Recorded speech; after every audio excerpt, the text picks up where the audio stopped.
Hi there, Jen Ferguson with Artistic Painting Studio, and today is another Quick Tip Tuesday.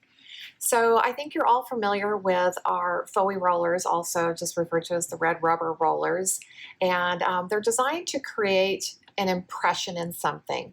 So they're meant to go through wet plaster, wet texture, any kind of wet material and make an imprint in it, okay? But we have a lot of you that are also wanting to actually create a positive application and paint them onto the surface. So as you just saw me, I took the handle off, okay, and we have this great bar called the converter bar.